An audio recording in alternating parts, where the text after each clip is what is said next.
we would like to know is what exactly is the seller's declaration and why is it much more than just another form?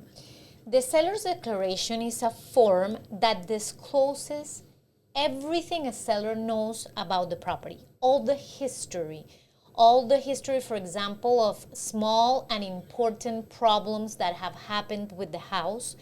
And the seller discloses not only what has happened during the time that he or she has been the owner, but also what he or she knows from the past. It's a document that is mandatory for residential real estate transactions. And when we talk about residential, we say for buildings that have up to 5 units. So condo, house, duplex, triplex, fourplex. When we get to 5 units and more, that's considered commercial. It is no longer mandatory, but it is always recommended. And this mandatory document, is it just for Quebec or is it global, national for all Canada? I believe this, what we're talking about is the Real Estate Act, and that one is for Quebec. Okay? I am pretty sure that in the other provinces, I do know that in Ontario it's also mandatory. But this that we're talking about is according to the Real Estate Act in Quebec that established since July 1st of 2012 that this document was mandatory for residential transactions. And do you know if real estate agents do the due diligence of putting the emphasis on this document in a transaction? Look, they should. Yes. They should. My experience tells me sometimes that it's not always the case because we see a lot of when I am going to show a property to a buyer, the first thing I'm going to do is check the seller's declaration. And there are times where I see unanswered questions, vague answers. So I'm not 100% sure all sellers or all brokers give it the importance that it does, but you should. Look, when I am going to list a property for sale, I do invest a good amount of hours going through the document with the client, and if there are things that they don't know, truly, it's okay. We can check off don't know, but if there's a way to find out the answer, we do it. And what risks do sellers take if they don't complete the seller's declaration properly or leave it out important information? There's somebody saying that you can't hear. I'm not sure because, no, it should be. If not, we're going to have the video published on the YouTube channel and you're going to have sound. Or make sure to have the volume up. Yeah, make sure to have the volume up. So the risk of not completing properly the seller's declaration is that as a seller and as a buyer, as a seller, you can expose yourself to lawsuits in the future. If you don't disclose things that you knew, a buyer can sue you for latent or hidden defect. And as a buyer, if you don't check the information properly, you might be buying a property where there's things that were disclosed and you didn't even take the time to look at it. So for both parties, I'm going to say that along with the conditions of the promise to purchase, the seller's declaration is pretty much the most important document for all the transactions and for the future. Also, as a buyer, if there's a seller's declaration that is not complete, when you are going to resell, people are going to have access through the real estate brokers to previous documents. So it is very important that those seller's declarations, when you buy, if there are unanswered questions that you, for example, in your promise to purchase, you put a clause that says, do an amendment to the seller's declaration properly answering questions X, Y, Z. It is very important. And what happens when a property is getting sold, but as is? Is that important to fill out the seller's declaration either way? It's as important as if it's sold with legal warranty. So just to explain the audience, when Maria says as is when the sellers are selling without legal warranty. People tend to think, sellers without legal warranty tend to think that because it's as is, they can omit things or they can just not give the full information. It's very important as a buyer and as a seller to understand that when you buy without legal warranty, if following the transaction, the buyer discovers a hidden defect, they have no recourse against the seller.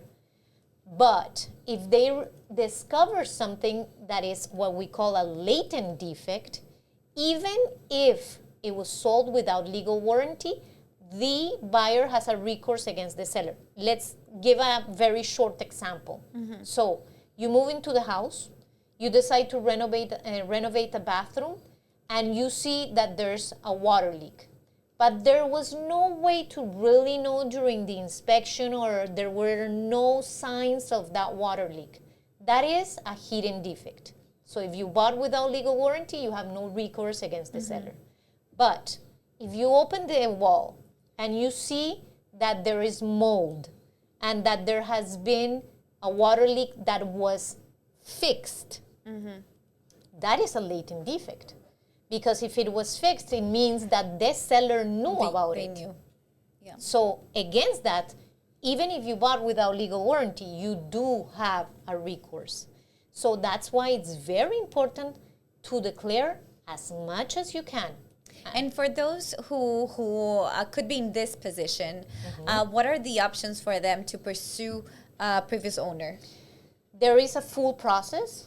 So let's say as a buyer, if you found asbestos, mold, something, and it's a hidden defect and you want to sue the seller, the first thing you have to do is you cannot fix the problem. You can't fix the problem and then go and send the invoice to the seller. The first thing you need to do is you need to notify the seller, and you have to allow the seller to come and to check the problem. Then you both have to find quotes, or you have to get into an agreement about the quotes of repairing, and you have to get into an agreement of who's paying what, and if you're going to share the cost or whatever it is. If you as a buyer decide to fix the problem and then send the invoice to the seller, there will be no recourse in court. Good to know. If you want, let's say you call the seller didn't do anything, they said they're not going to pay for anything, then you can go to court. But until the court gives you a judgment, you cannot fix the problem, because if not, you lose your recourse. And talking about, again, about the seller's declaration, how should buyers analyze the seller's declaration before deciding to make an offer?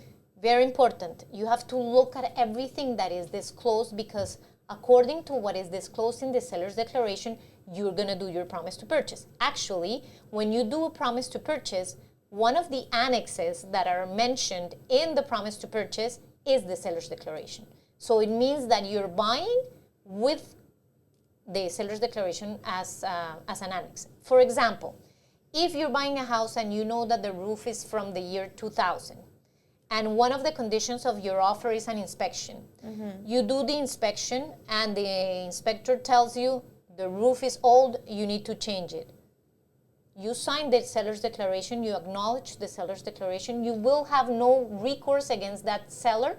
You cannot withdraw your offer, and you cannot negotiate a compensation, because you knew from the seller's declaration that the roof had 26 years. And what happens if after the inspection they found out stuff that wasn't in the declaration? Then you are allowed to negotiate a price reduction, or you can ask the seller to fix the problems, or you can walk away if the problems are significant and they generate a high cost, or you lose revenues or something. So yes, you have those three options. And what kind of issues must be disclosed even if they were repaired in the past? Everything that you know. For example, there's things like I painted the house. You don't have to disclose that. But let's say there was a water leak. not while you were the owner, but before. And as a seller, you knew it because when you bought that property, it was disclosed on the seller's declaration. You have to disclose it. You can write things like, according to the previous seller's declaration when we bought the house, there was a water leak XY.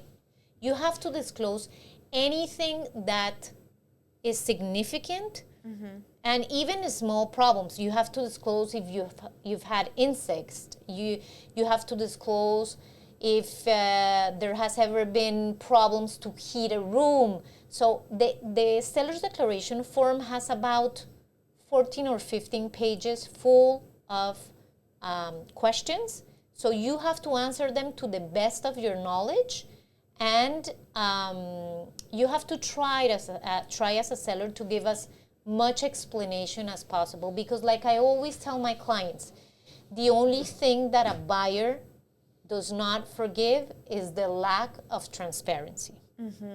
And have you had examples in the past of one of your clients not filling out the seller's declaration properly?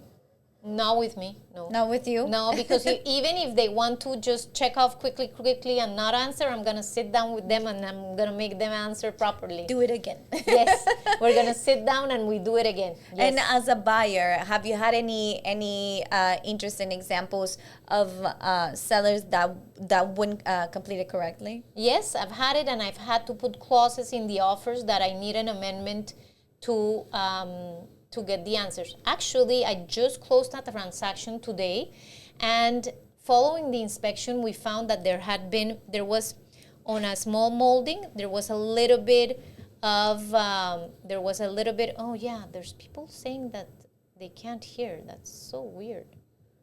Maybe restart the live? I don't know. We're probably not gonna be able, well, look, unfortunately, you're gonna be able to see the episode on YouTube. We just won't be able to publish this one. It's probably my phone or something. Okay. So, a second.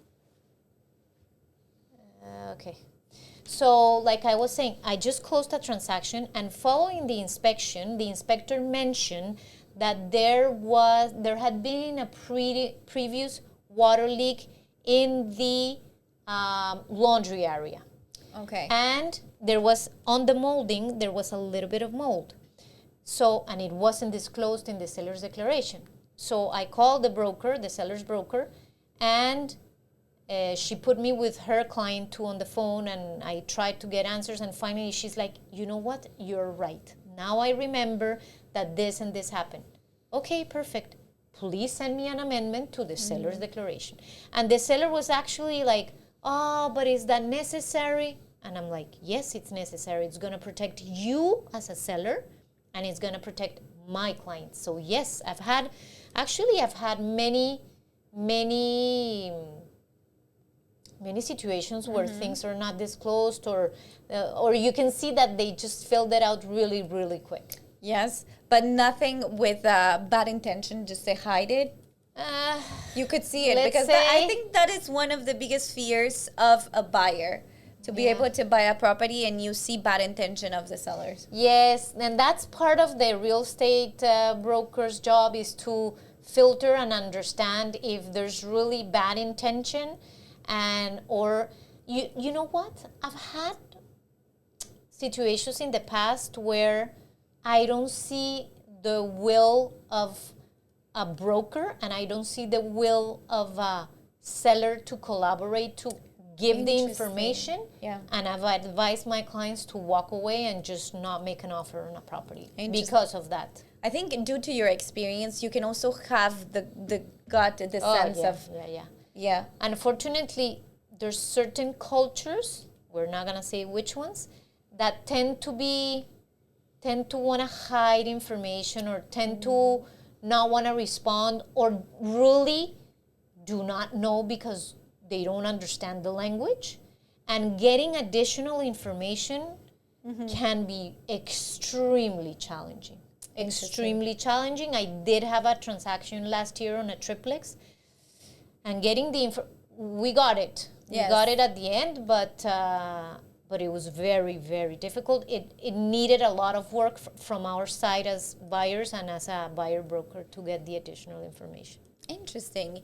And is it a good idea for the sellers to write, I don't remember, if they're unsure about something? Yes, if they're really unsure about something. For example, do you have a French drain? I don't know if you really don't know. Although, you as a seller, if you want to really give good information, you can go to the city and ask the city because they will have that. For example, in co-ownership, a lot of people don't go to the meetings, the co-owner meetings, and that, so they don't know anything about the condo.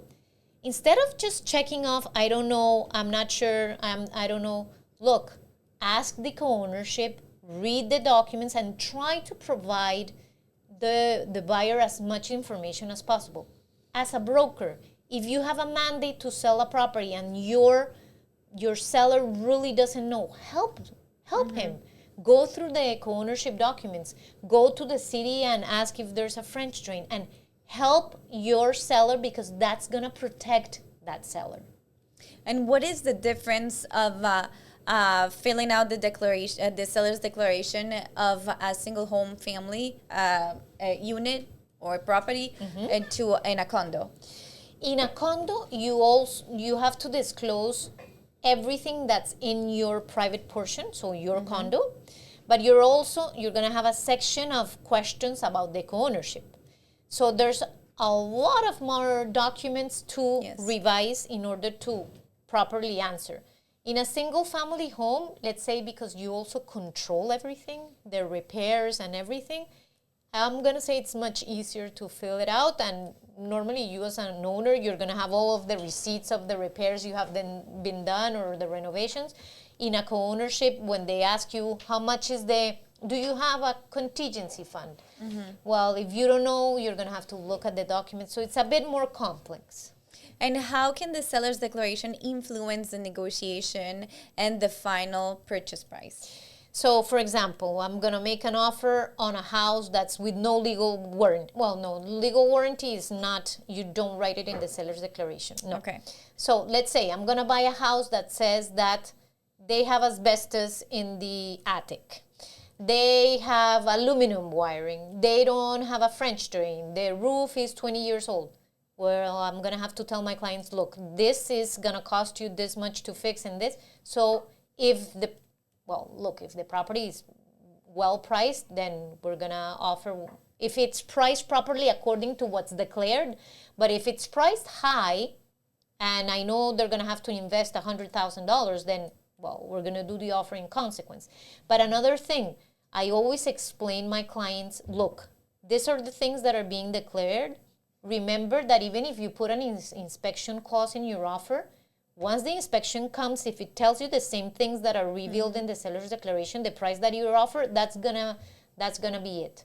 So it's not only about the price, it's also about the mentality, because for many years people thought that the inspection was a tool to negotiate the price after the offer got accepted, and now the courts and are very, very specific about that subject, and it's like you can't really negotiate or walk away from an offer after an inspection unless there are things that do not correspond to the age of construction of the house and to what was declared in the seller's declaration. Is there renovations that can be put in the seller's declaration? Yes, you can. Technically, you should only write the renovations that you have a support, that you have an invoice. Okay. But in some cases, people do important things, like, for example, changing the roof, and they decide to pay cash. If you do that, you're going to have to declare what's the age of the roof, and then when it asks you, do you have documents? No. So you're going to have to explain, look, I don't have the invoice for that. If you renovated kitchens and bathrooms and you don't have an invoice, you can mark it on the seller's declaration, but you have to be very clear and say no receipt available. I see, because there's actually examples that I've heard of renovations that they were made, for example, the bathroom area, and after that, there has been some leakage created, but they don't declare it. How is and the buyers get to know that after? What is the procedure there? Well, that depends, because is it there was a leak because of the type of work that they did, or because at the end, did the leakage happen after they bought or before they bought? So it really depends on the scenario. Did it happen? Because if it happens after they buy because the renovation was not properly done, and in the seller's declaration, there's something that says bathroom renovated, no receipt available. There's a very gray area, because when there's no receipt, you don't really know who did it. Exactly. So what you cannot do is you cannot mention, there's people that used to say more than 100,000 invested in renovations, and there were no receipts. Now the law doesn't let you mention the amount or the price unless you have a receipt that proves it.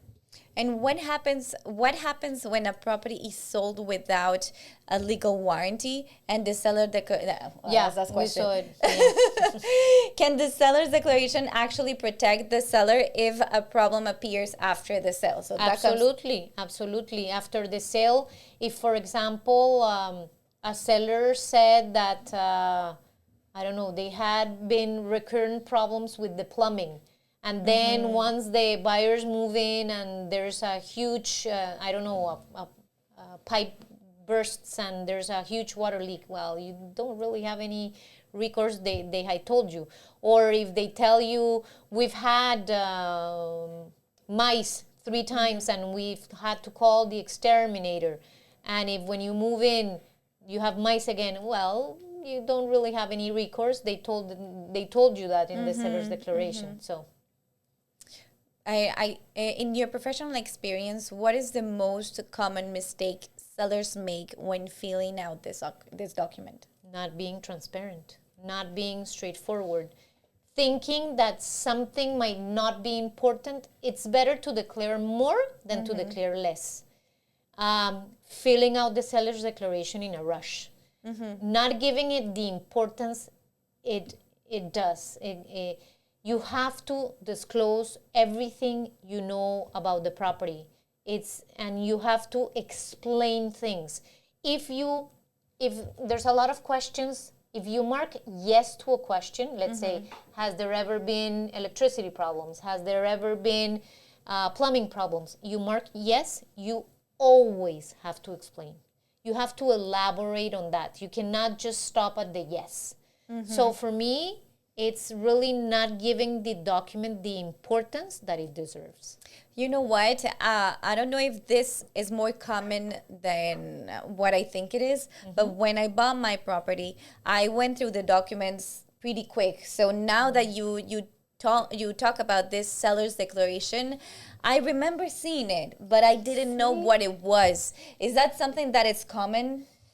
At the beginning, yes, people don't know what it is, but that's your job as a broker. Tell them, look, we're going to go this 10 pages or 14 pages, question by question, and understand what you're signing. Because when you sign an offer, as a buyer, you also sign the section that is I have read and I understand the contents of this document, and as a buyer, you sign as a sign of acknowledgement of receipt. That's so it's true. Very important and as a broker, you should never send this type of documents and just tell your client, oh, here you go. No, here you go. It happens. I'm telling you, it happens. I know many that is the case. They just send the documents and you are supposed to go through them, but there's no guidance for you to understand what kind of documents are you looking at. Many of my buyers are like, okay, send it to me for signature. I'm like, no.